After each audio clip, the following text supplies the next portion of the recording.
মেঘালয়ৰ শ্বিলঙত শেহতীয়াকৈ অসমৰ যিসকল টেক্সি চালক আছে সেইসকলৰ ওপৰত আক্ৰমণ চলিছে আৰু বিভিন্ন অসমৰ মানুহৰ ওপৰত চলি থকা যিটো আক্ৰমণ এই আক্ৰমণক মই গভীৰ উদ্বেগ প্ৰকাশ কৰিছোঁ আৰু তীব্ৰ ভাষাৰে গৰিহণা দিছোঁ।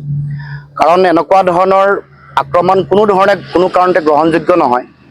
মেঘালয়ৰ মুখ্যমন্ত্ৰী কনৰাড চাংমা ডাঙৰীয়াক মই আহ্বান জনাব খুজিছোঁ যাতে যিসকল দুষ্কৃতিকাৰীয়ে যিসকলে এই আক্ৰমণ সংঘটিত কৰিছে তেওঁলোকক যাতে কঠোৰ হাতেৰে দমন কৰে আৰু শান্তি শৃংখলা ৰক্ষাৰ স্বাৰ্থত যাতে কোনো কাৰণত এনেকুৱা ধৰণৰ আইন শৃংখলা জড়িত ঘটনা যাতে সংঘটিত নহয়।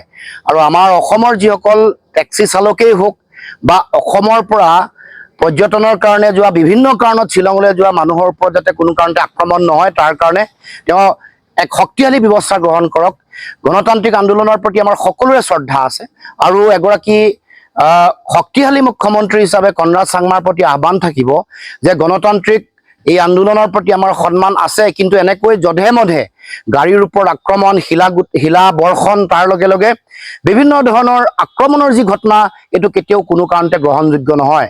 গতিকে আমাৰ যিসকল টেক্সি চালক আছে তেওঁলোকৰ নিৰাপত্তা নিশ্চিত কৰক, তেওঁলোকক ন্যায় দিয়ক আৰু যিসমূহ ক্ষয় ক্ষতি হ'ল তাৰ ক্ষতিপূৰণ দিবৰ কাৰণে মেঘালয়ৰ মুখ্যমন্ত্ৰী কনৰাড চাংমা ডাঙৰীয়াই ব্যৱস্থা গ্ৰহণ কৰিবৰ কাৰণে মই আহ্বান জনাইছোঁ। অসমৰ মুখ্যমন্ত্ৰী নেডাৰ আহ্বায়ক দীঘলীয়া সময় দায়িত্বত আছে, কিন্তু আমি দেখিছোঁ যে এতিয়ালৈকে এই পৰ্যন্ত অসমৰ মুখ্যমন্ত্ৰী নীৰৱে আছে। মুখ্যমন্ত্ৰীৰ প্ৰাথমিক দায়িত্ব হ'ল মেঘালয়ৰ মুখ্যমন্ত্ৰীৰ লগত কথা বতৰা পাতি শান্তি শৃংখলা দুয়োখন ৰাজ্যৰ মাজত যাতে সমন্বয়টো যাতে বৰ্তি থাকে তাৰ কাৰণে ব্যৱস্থা গ্ৰহণ কৰা। এই ঘটনা এইবাৰেই হোৱা নাই, একাধিকবাৰ এনেকুৱা ঘটনা ঘটিছে, কিন্তু অসমৰ মুখ্যমন্ত্ৰীয়ে এনেকুৱা ধৰণৰ সংঘাতৰ পৰিৱেশ, এনেকুৱা ধৰণৰ আক্ৰমণৰ ঘটনা নিয়ন্ত্ৰণ কৰি আমাৰ অসমৰ জনগণক ন্যায় দিবৰ কাৰণে কোনো ধৰণৰ স্থায়ী ব্যৱস্থা, কোনো ধৰণৰ স্থায়ীভাৱে কথা পাতি সমাধান সূত্ৰ উলিয়াবলৈ আজিলৈকে সক্ষম হোৱা নাই।